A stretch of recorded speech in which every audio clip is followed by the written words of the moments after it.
Hello everyone, my name is Aurora and welcome to my channel. I have a few updates for you just to kind of explain what I'm going to be doing with my YouTube channel and what's happening in my life. Like big things have happened. So let's get into it. First thing is I have decided there's a lot of content that I've filmed over the past year that I've just never gotten around to editing, and I want my channel to be current. So I've always just kind of said like, okay, I'm gonna wait until I post things in sequential order. And it kind of like I kept filming and things kept piling up. And I just went ahead and like everything that I had edited and videos that I had ready to go, I was like, I'm just gonna post them as best I can in sequential order. The other content, I'm just not even gonna bother posting right now because I wanna be able to like film something today and then post it today or tomorrow. So it's just, that's the first thing is I'm filming this video today and you'll see it either today or tomorrow. And that's how my videos will be moving forward. So the second thing is I actually haven't been doing much of anything the past couple of weeks because I got COVID. I've managed to last 2.5 years since it started without getting it, but I don't know where I picked it up, how I picked it up, and I have been a little bit more relaxed, you know, with not wearing masks or, you know, hand sanitizer all the time. And I just picked it up, and I started showing symptoms first for about 2 days, and I was really worried because I was like, I don't want my mom to get it, so I like sequestered myself in my room. I stayed in my room and my bathroom.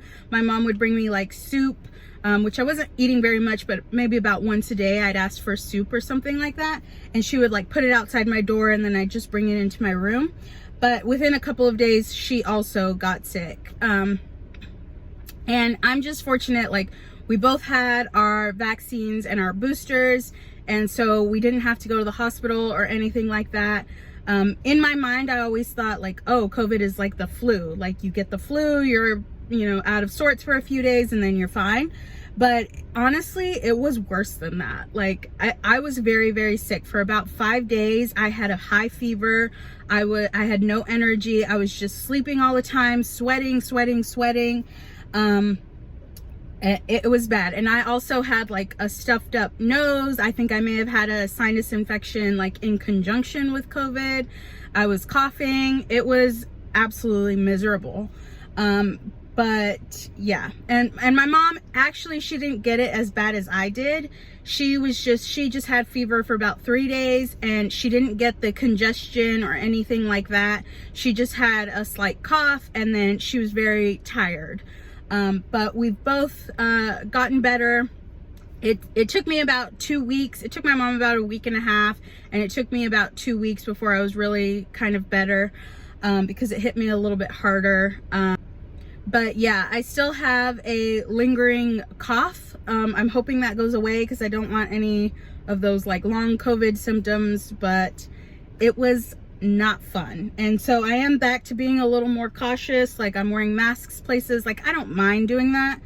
And if it means that like I won't get it again, because I do not want to have it again. And when they come out with like the new and improved boosters in the fall, I'm definitely going to go get those. Because I was out with COVID, I had to take about a week of PTO time from work. I'm not a fan of PTO time, because I only get a couple of weeks each year, and you have to do that not only for your vacation or your own personal time, but you have to use it, at least at my company, for your sick days. So I blew an entire week's of PTO being sick with COVID.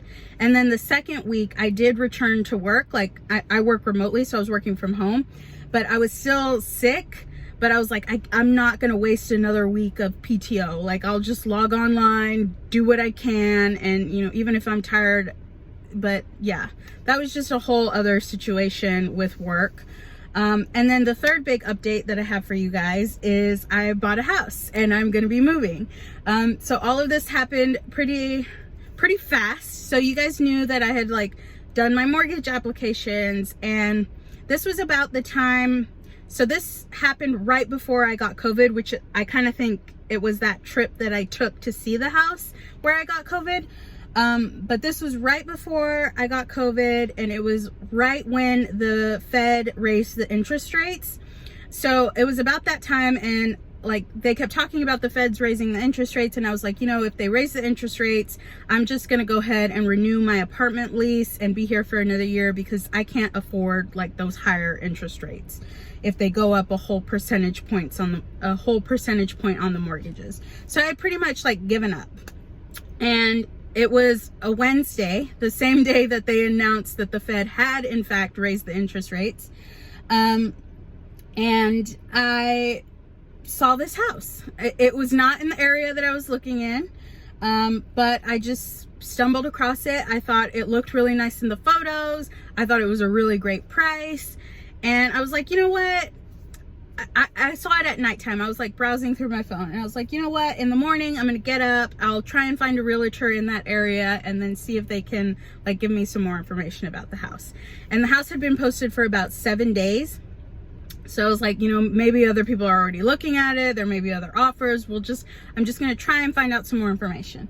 So the next day I got up, I went to work. And then after some of my meetings, I had a little bit of a break, and I reached out to my mortgage lender because they were helping connect me with a real estate agent. So I was like, can you find me a real estate agent in this area? And they said, yeah, we'll get back to you. And so, went about the rest of my day, continued on with work, and then at about 3:30, 4 o'clock, the mortgage lender gets back to me and is like, here's the name of the realtor. And then the realtor called me like right after that.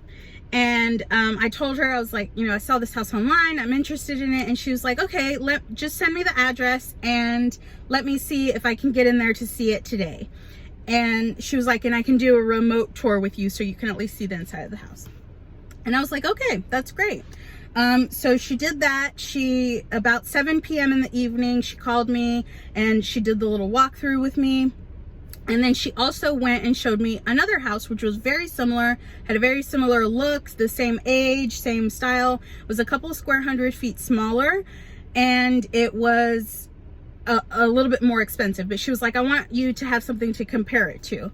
And we went through that house, and that house was like destroyed. Even though it was the same age, it looked to be like the same quality. I don't know, I guess those people had like kids, pets, whatever. The house like had lots of holes in the walls. It was very damaged. There was even some sort of like flooding or leaking, or the realtor was honest with me and she was like, it could even be like dog pee, like along the baseboards, and the baseboards had started swelling, and you could see all that even in a video walkthrough. So I can't imagine what it was like in person. And I guess the people were there, and so the realtor was like showing me everything on the camera, and she was like, are you seeing this? But she got out of the house and she got in her car, and she was like, this house is in much worse shape than the house that you are interested in. She's like, that other one is like, it was very well taken care of. You can tell there's like minimal damage to the house. And she's like, me personally, I would choose the other house. And then she even told me like the second house that she showed me, like she was like, I understand why it's still on the market, because the minute you open the door, there's just like this odor there. And I'm like, oh, okay. And it was crazy to me because that house is smaller and it had a higher price than the one that I was interested in. So I was like, well, thank you for showing me both of these. I was like, I'm definitely interested in the first house. Let me call the mortgage lender the next day and then see what we can do about putting in an offer. And she was like, look, if you like this house, like, don't wait, because there may be other offers. Like, she was like, just get back to me as soon as you can. And so I was like, okay, I'll call you first thing in the morning. And so I got off the phone and I told my mom, you know, I talked to my mom about it, and she saw pictures of the house, and I was like, look, the first one looks like it's in very, very good shape, and that's the one that I liked from the pictures. I liked it when she went and did the walkthrough. I think it's a really great price. And my mom's like, well, you know what, just go ahead and put the offer in. And I was like, you're absolutely right. So I immediately like texted the realtor back, and I was like, you know what, I'm gonna put an offer in. And I gave her the offer information, and she was like, great, I'll send it over to the people, to the other realtor, and we'll go from there. And so the next day was Thursday, and Thursday morning the seller accepted my offer. So I was really, really excited about that. And then it just became a flurry of like organizing things with the mortgage lender and filling out paperwork for the realtor. And there was just a lot of that going on. And then I had to schedule an inspection. I did a 10-day option period, which meant I pay like a $200 fee, and then within 10 days I could like back out of the sale for any reason. But in that 10-day period, I also had to do like a home inspection, a pest inspection, all of that stuff. And so the realtor gave me like a list of home inspectors, pest inspectors, and she was like, just call and set something up with one of them as soon as possible. And so I called one, and he was like, I could do it next Thursday. And asked the realtor if that timing would work. And she was like, if you could get it done sooner, it would be a lot better. So I called another one. He was like, we actually had a cancellation, and I can do it tomorrow afternoon, which was Friday afternoon. And I went ahead and booked it. And I was like, you know what? I want to be there for the home inspection. It'll give me a chance to see the house in person. And then I can talk through, you know, anything that may have come up, you know, when the home inspector does his inspection. So I decided to take the Friday off of work and drive to where this house is at. It's actually a few hours from Dallas.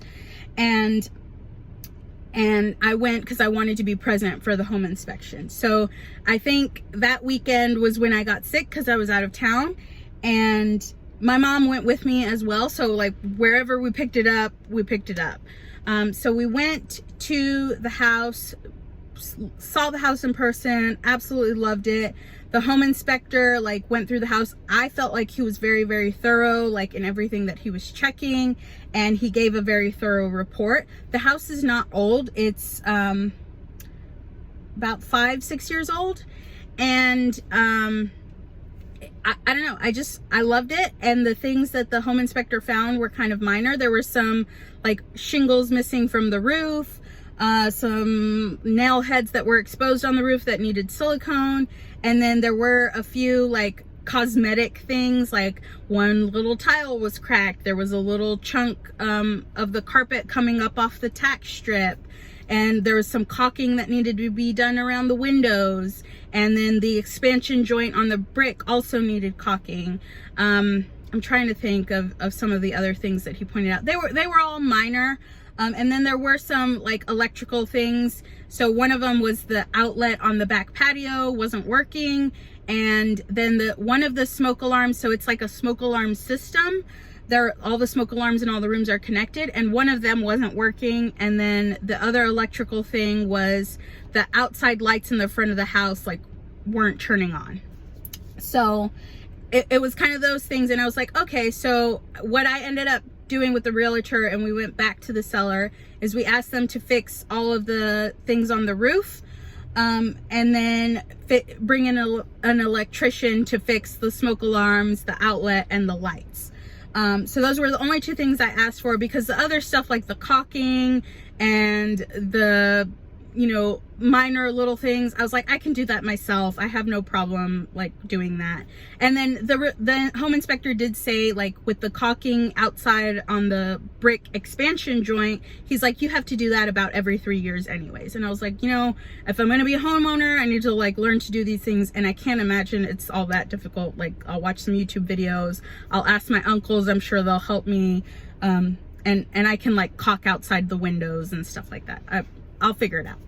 But I did want to make sure that the roof stuff and the electrical stuff were repaired, and the seller agreed to that, and we were like under contract basically. So right after I got back, I went to work for a couple of days. I had to request a letter from my job, like verifying my employment and that I could work remotely, because it is away from my office here in Dallas.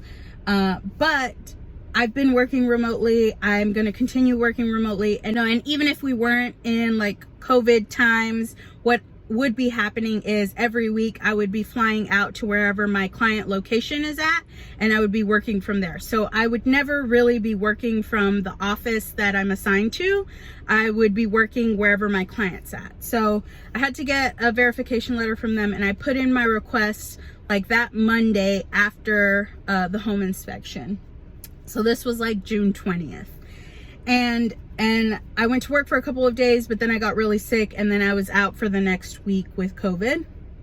And then the following week, I came back and I was following up with the HR team like, hey, what's the status of getting this employment verification letter, because I had already provided the mortgage lender with all the other information they needed, like bank statements and stuff like that, and they were just waiting on this letter.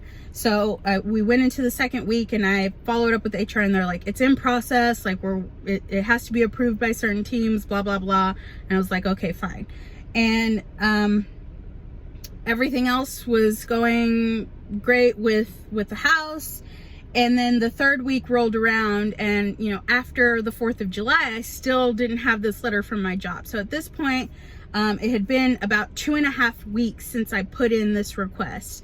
And I was like, all I need is a verification of employment letter. Like, I work here and I work remotely.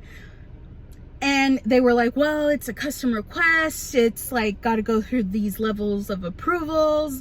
Like, if it were just standard, we would have been able to have it to you by now. And I was like, this isn't an uncommon thing. Like, we've been in the pandemic for 2 years. Everyone in the company works remotely. Like, I'm sure there are tons and tons of people who have asked for something like this. I don't know why it's taking so long. And they were like, well, you just have to wait. You just have to wait. And I was so annoyed because, like, I do my job, I'm working, and you guys can't give me a verification of employment letter. So my mortgage lender was like, look, if you don't get this to us as soon as possible, like, we need it today, tomorrow, like, your closing is going to be pushed back, because we have to have this to move forward, to send the information to the underwriters for review and processing.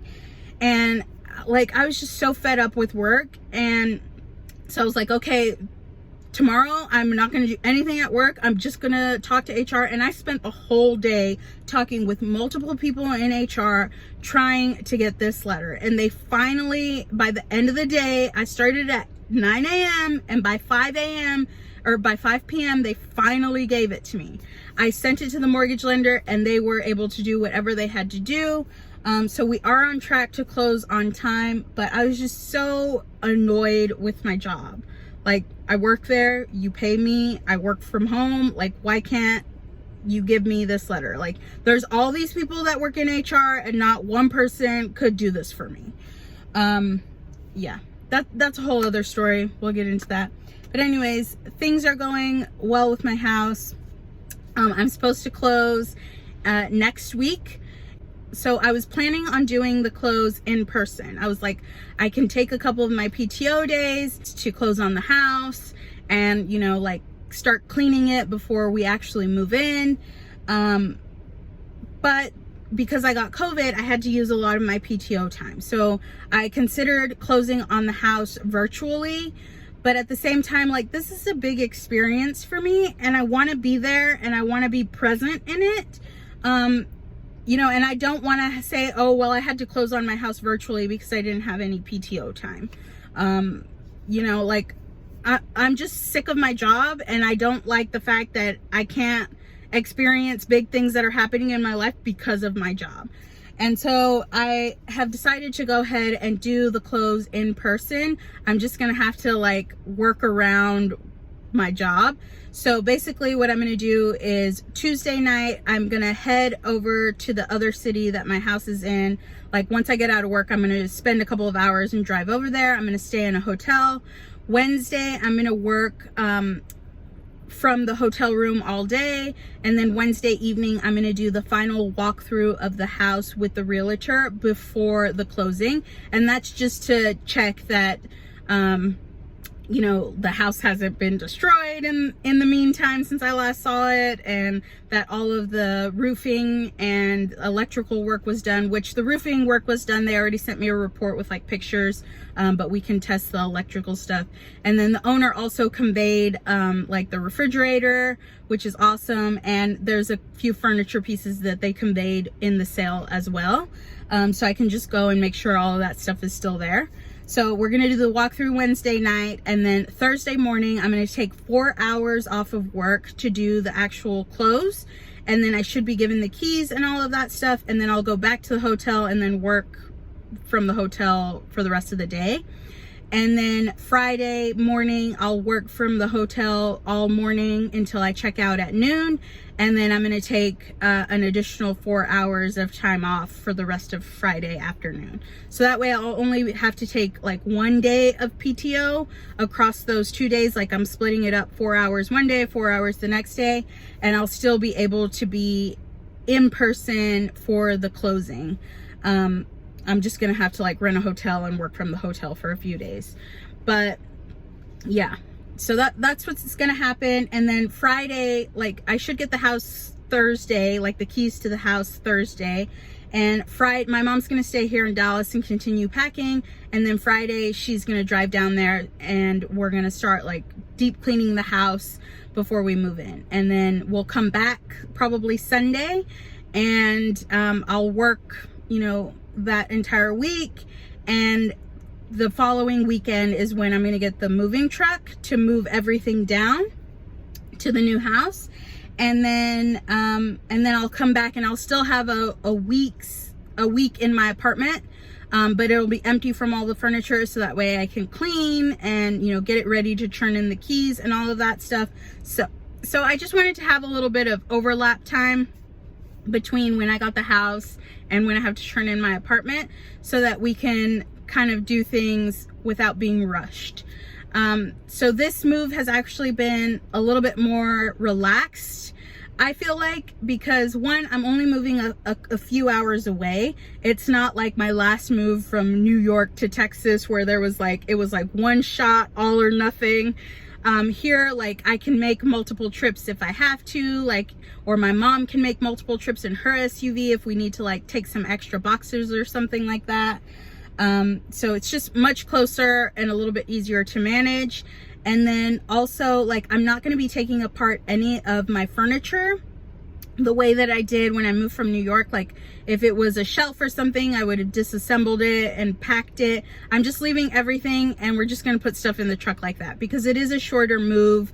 I'm not as worried about things, you know, kind of shifting in the truck or like bumpy roads or anything like that, because it's only a few hours away. And if some stuff breaks, some stuff breaks. Like I'm just trying to make the move as easy as possible. So I've been packing up my room, my bathroom, my closet, which my closet I've pulled out, like packed so many boxes from that closet. And then my mom did her room and closet very quickly. And she's been the one, like, while I'm at work all day, like working from my room on my computer, she is the one packing up the living room, the kitchen, the storage room. So it's better because I have help this time around. Like my mom is able to do packing and I'm able to like work. So like we've just been running errands here in Dallas trying to wrap things up. So it's going well, and I'm optimistic that it should be. I mean, moving is always a little bit stressful, but it's not going to be the same intensity as it was moving from New York down here to Texas.